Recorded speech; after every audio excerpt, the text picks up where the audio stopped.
Tuan-puan yang dihormati, acara diteruskan ke sesi perkongsian track Digital Education.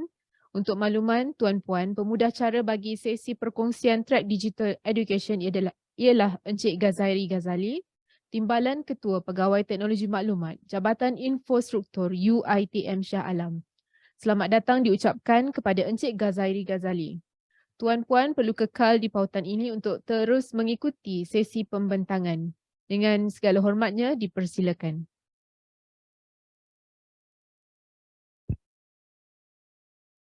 Bismillahirrahmanirrahim. Assalamualaikum warahmatullahi wabarakatuh. Terima kasih kepada Puan Pengacara. Diucapkan kepada semua peserta yang telah bersedia di hall 1.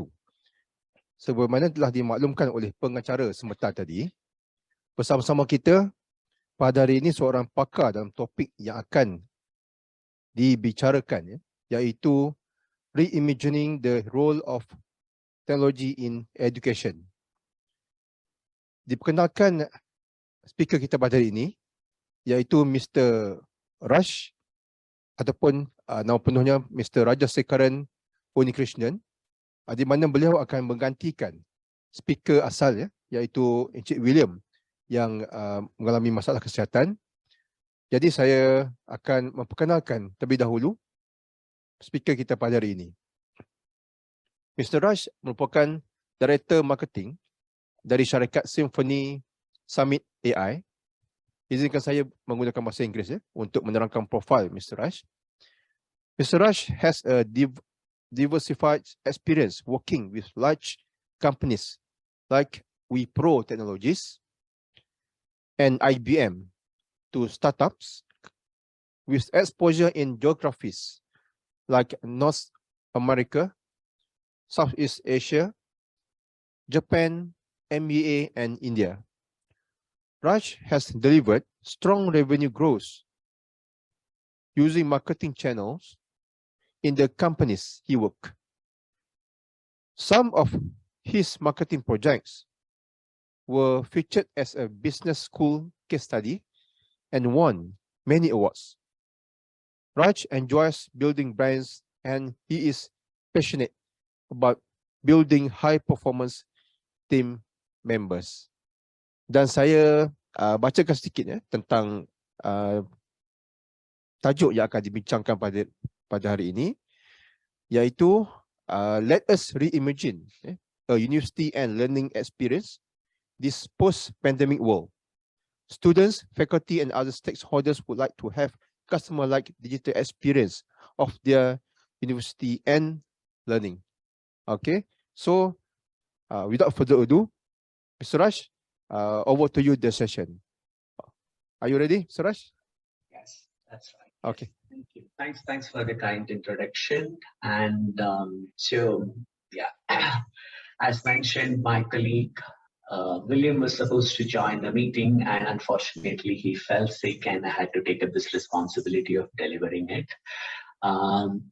And good afternoon. I trust all of you are doing well. And so the next 45 minutes or so, we're just going to sort of really discuss about the role of technology, or how you can actually reimagine the role of technology in the education industry. And yeah, so with that, can someone confirm if you can see my screen and my audio is fine?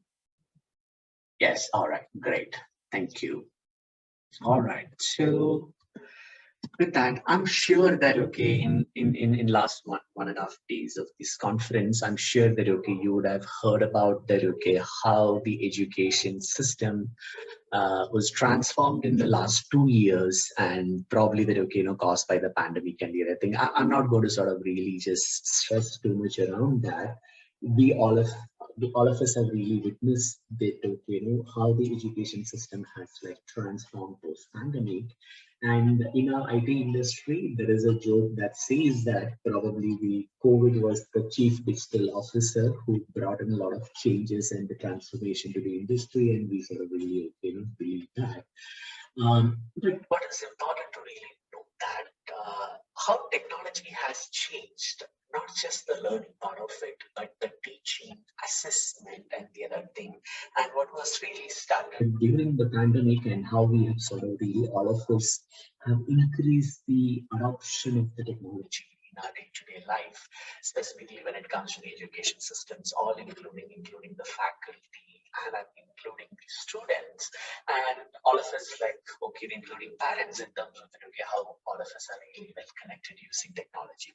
But the most important thing to really know about that, how technology innovation has transformed the education, and specifically updating the skills required for the modern world. We'll deep dive into it in detail. If you really look at that, there are predominantly a technology that is sort of really driving the transformation and enabling the change in the education. So this is as how McKinsey sees it. Okay, the key technology drivers that are actually making transformation and enabling and bringing the change in the education industry. So when you really look at that, the group work, how virtual collaboration and the knowledge sharing has sort of significantly improved during the pandemic time. Okay, in terms of that, okay, how all of us, I'm not going to really name any specific tool or an application here.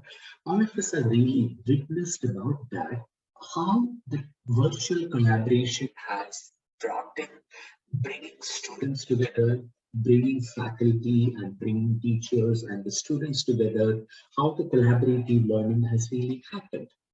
How we never thought about the educator, there could be something like breakout rooms in the classrooms, and then you can have a group study, do it, come back and join it, and the other things.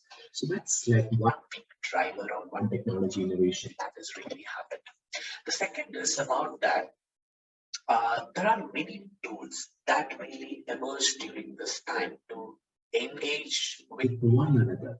How the students and the faculty can sort of really interact with it, engage with it, okay, collaborate on it, okay, and the other stuff, okay. There are like many tools and applications that are sort of really talking about that connectivity and community building that we can actually. Excuse me, Mr. Raj.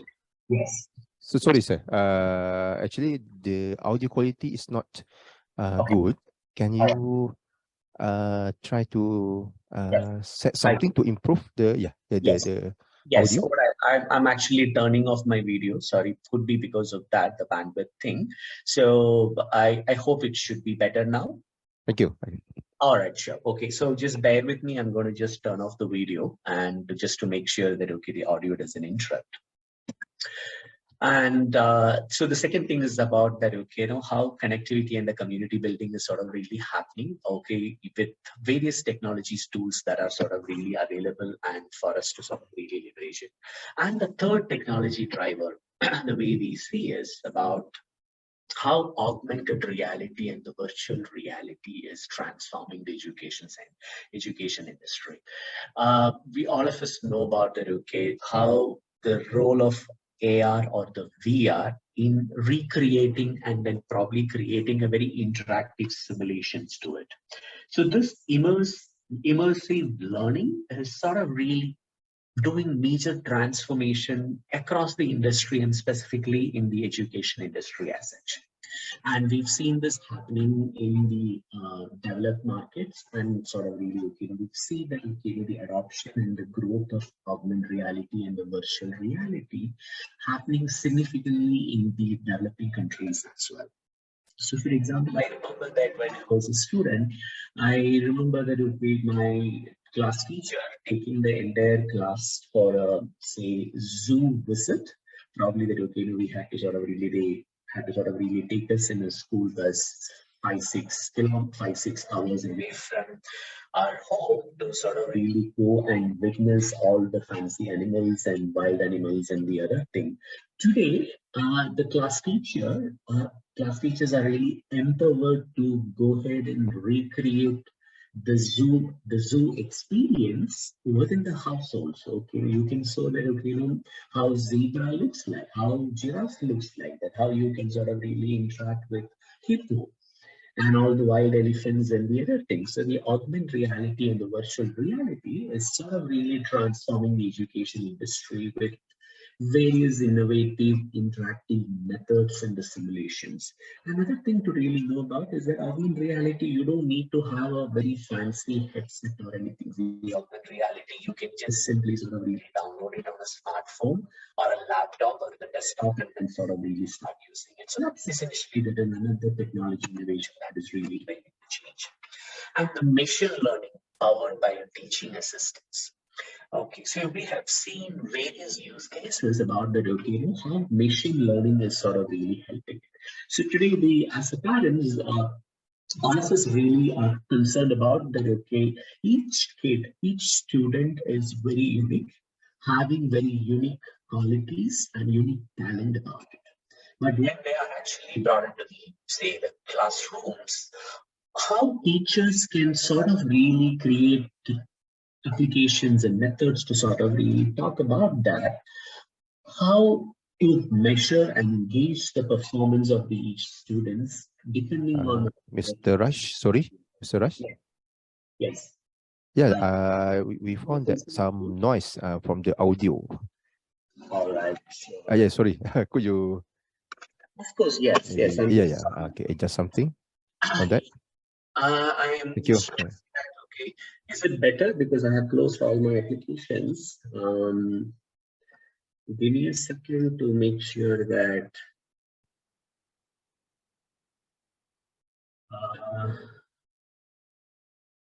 Try to speak. More louder. Is it okay? Can you getting closer to the microphone? Yes, I am. I'm actually very closer to the mic. Okay. Now okay. Mr. Raj, Okay. please proceed. Yeah, I'm sorry about this. Okay, no problem. All right. See, the fourth thing I was talking about, the machine learning powered by teaching assistants in terms of how various applications and chatbots leveraging that, how you can sort of really the faculty measures and monitors the students' performance better. That's another one.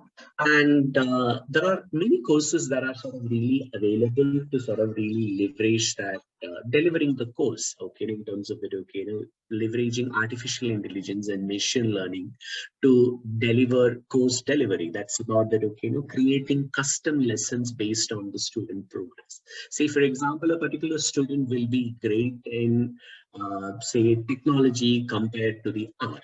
Okay, how you could actually create a course delivery leveraging artificial intelligence and machine learning to sort of really do that. So that's another technology trend that is sort of really happening.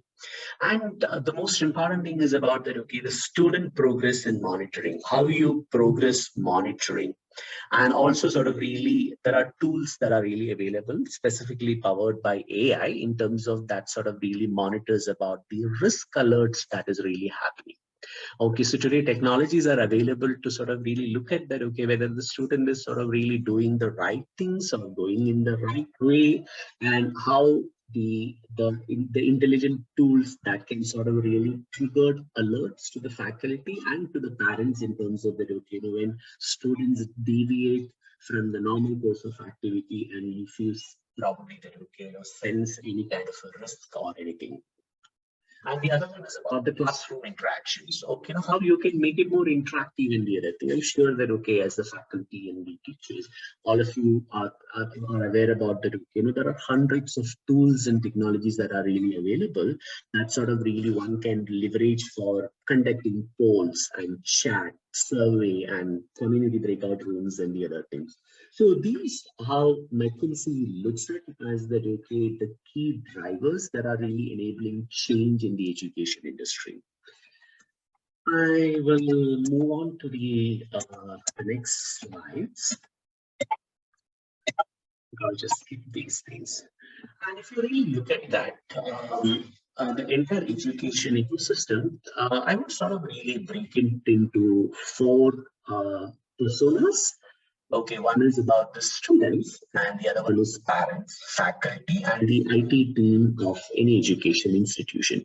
If you really look at the students, what students are really looking at it? The students want a consumerized experience. What do we mean by consumerized experience? If you really look at the students are exposed and very much used to very consumer friendly applications outside their life.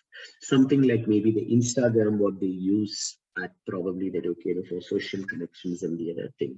So they operate very cool tools and technologies on day-to-day things. Say, for example, if they want something, they'll sort of really log into Amazon and sort of really order what they want, or probably just go to an application to order the food. There are many consumer-friendly applications that are available and part of their social lives. But when it comes to the education institution, when they come to the colleges, university, and the other thing, what they expect is that a similar kind of a technology, very consumer-friendly technologies, which the students can really access and engage about it. Okay, so the students look for consumerized experience.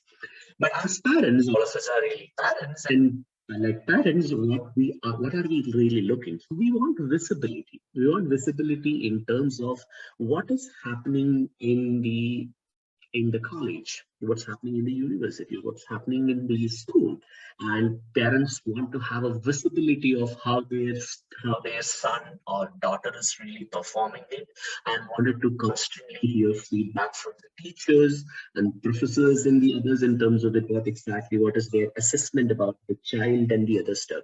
So as a parents, we all look for the visibility of what is happening in it. And as a faculty's job are like pretty stressful. They had to coordinate across the education institution different functions, and coordinating with the students and coordinating with the parents and all that stuff. So they look for better control and well orchestrated interactions. An IT team has another stressful responsibility to make sure that all the students really follow the compliances, the guidelines, the statutory guidelines which need to be really followed. And most important thing is about the vulnerability which can really happen due to the security breaches and the other stuff. So the IT team has a tremendous responsibility to really make sure that there is a better compliance and the security protocols are managed at the education institution. These are essentially the priorities of the stakeholders. And there are other key challenges. If you really look at that, most of the interactions and the engagement that happens in the educational institutions are predominantly email driven. Okay, the parents send an email, the faculty sends an email to the students, and then probably the IT department sends an email. So the email remains as the primary mode of communications. In the technology world, email is not that very effective, okay, as the primary mode of communication. So we've actually gone over that age of. The second thing is that administrative staff. And I'm sure that in the attendees here, could be like many administrative staff and the other thing. What is their job?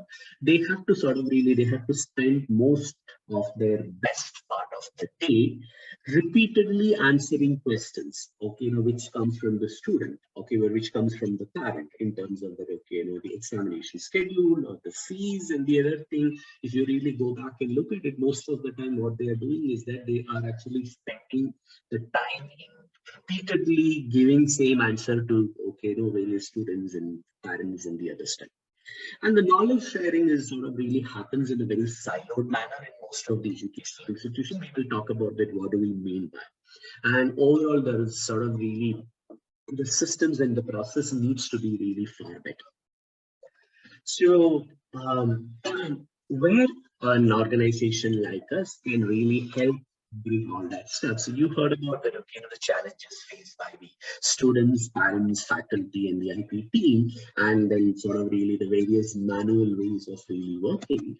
How Summit can really help educational institution is about that, bringing all these various service requests and everything unified under one service delivery platform with SSO and the others. And bringing that, you don't need to have like multiple service portal. Okay, how you can actually bring and integrate all under this one platform.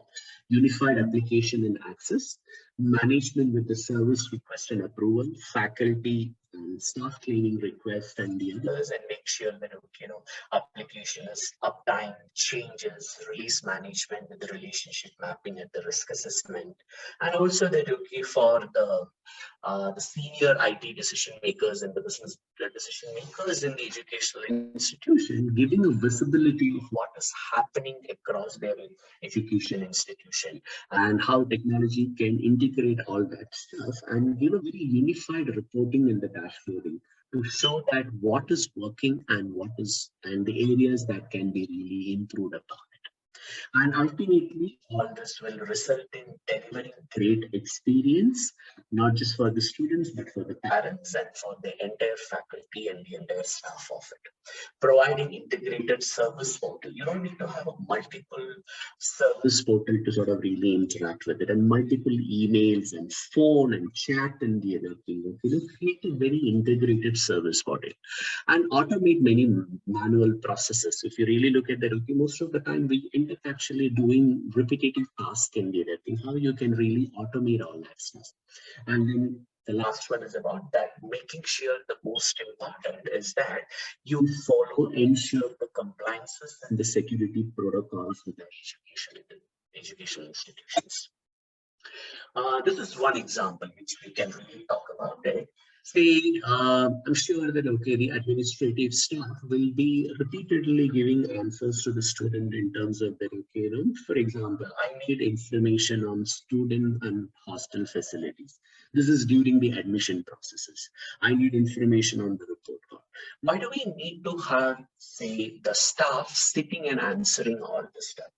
Okay, so we have something called artificial intelligence powered virtual agent. We call it as Cindy. And Cindy can actually, you type the questions and Cindy can sort of really understand that, leveraging artificial intelligence and the NLP, natural language capability, try to understand that, what a student is asking about it or what a parent is asking about it and provide that information.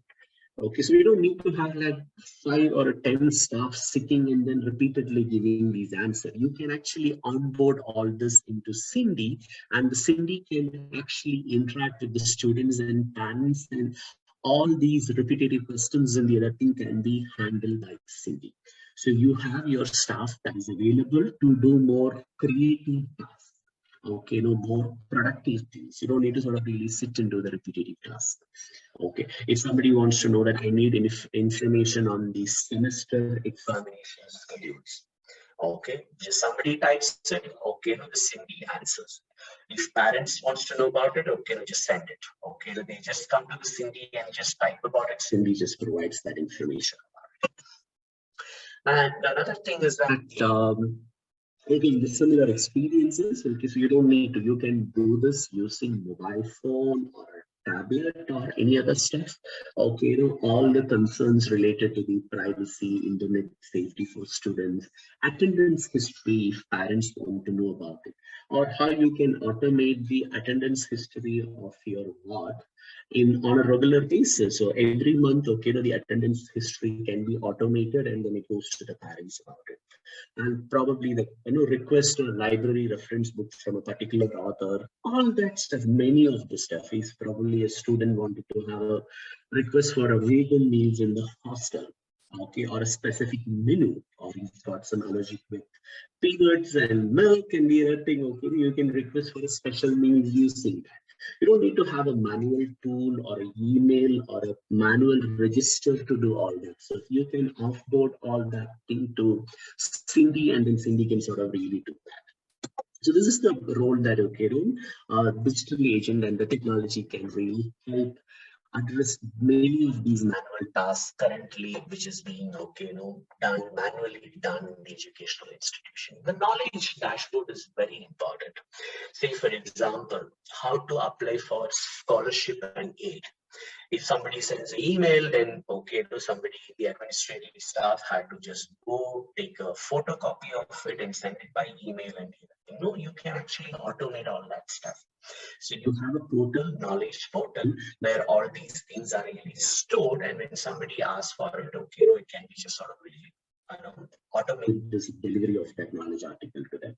So how to initiate a project in Seek a Guide. Okay, somebody is doing a PhD of it. Okay, and examination score category. So how do you really score the, how do you create a scoring system based on the different category? I'm sure that you will have an article around that. If a parent wants to know, if a student wants to know about it, okay, they can just go to the system, search for it, and then just download it and then use it. Okay, the role the technology can play is that, okay, many of the things which you are currently doing it manually, how you can move that entire thing to the technology and how you can just digitally do all that stuff. This is what is really happening across the industry, and today it is happening at a great pace in the learning part of it. But the rest of the interactions and the rest of the function should actually adopt to the digital modality of it, and that's what we are really talking about it.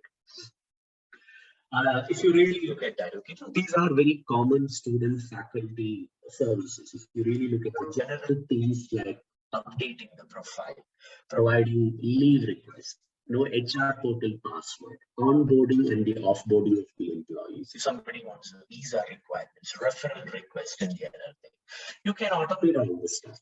And probably the things like the medical benefits, dental benefits, or the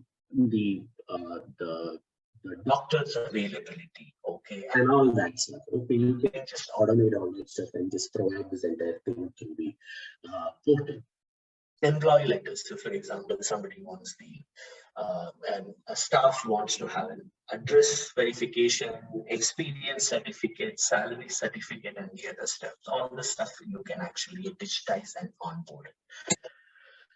And see, for example, for students want access to a particular portal or access to the library and the other things. You don't need to manually sit and do all that stuff. You can actually automate it. If somebody wants the laptop, the organization, the educational institution. Excuse me, Mr. Raj. Sorry, Mr. Raj. Yes. Yeah. We have another 5 minutes for presentation. Yes. Sorry. Okay. Sure. Proceed. Thank you. Yes. Thank you. Yeah. So there are many manual things which you can sort of really automate using the technology. Okay, and that's what we are really talking about it here. There are many such examples of this. Okay, so these are the examples where you can actually embrace the digital and bring in sort of really, transform many of the manual things which you are really doing it. You're leveraging artificial intelligence and machine learning and the natural language process capability, and that's where the organizations like us can really help do that. I just want to spend only 2-3 minutes of really taking you through that. Okay, I'm not sure how many of you know about Symphony Summit. Just going to sort of really briefly walk you through about it. So Symphony AI, which is our parent company, which is based in Bay Area in California. So we essentially focus on building artificial intelligence use cases and solutions for various industries and solving various problems leveraging artificial intelligence. So we have various industries which we work with it, and each company focuses on it. And this company, Symphony Summit, which we represent, essentially focus on the IT and the enterprise service management. We have a large customer base with 1,400 customers in 100+ countries, and we have 60 patents and 2,000 employees and operating in 18 countries. These are some of our customers. I'm going to just skip all this stuff. At Symphony Summit, we have office in Malaysia, and apart from that, as mentioned, we are headquartered in the Bay Area in California with offices in Malaysia, UAE, and in India. And we have customers across the globe. And these are like some of the reference customers. We've been Gartner Peer Insights for like 4 years in a row. We've been featured in various analyst reports, and we've been the preferred solution for many of the CIOs and many of the educational institutions. And when it comes to Malaysia, we work with companies like Kuan, RHB, Digitag, DTAG in Southeast Asia. We work with Bank of Ayodhya and various customers. We work with it. And what you see here are some of our reference customers. We've been rated as the customer's choice in the Gartner Peer Insights for the last 4 years in a row. And we have leadership in many of the industries which we work with. Some of the leading global educational institutions are customers of us, and apart from that, we have leadership in many of the industries which we operate with it. So with that, I would like to conclude my presentation. I'm just sorry about that issue which we had with the audio part of it, and I hope that the rest of the session was smooth and you were able to hear me fine. Okay, thank you very much, Mr. Rush, for your speaking on the our topic today, reimagining the role of technology in education. Lots of information. I think the full life cycle of how education relate to students and also the faculty members. Okay, I think I saw the salary, all the things regarding the staff and also whatever need by students. So I think the audience should get some idea and info how to manage this demand for the role of technology in education for nowadays. Okay, I think terima kasih pada Mr. Rush di atas perkongsian ini dan berkaitan dengan tajuk Reimagining the Role of Technology in Education. Diharapkan tuan-puan para peserta mendapat banyak manfaat dari perkongsian ini dan seterusnya para peserta dijemput untuk mengisi maklum balas berkaitan topik ini. Ya, sila klik pautan yang disediakan di ruangan chat atau scan QR code yang dipaparkan. Jadi terima kasih sekali lagi Mr. Rush di atas perkongsian. Thank you very much Mr. Rush. Dan sekian daripada saya. Terima kasih kepada semua peserta yang menyertai sesi ini. Saya kembalikan majlis kepada Puan Pengacara. Terima kasih.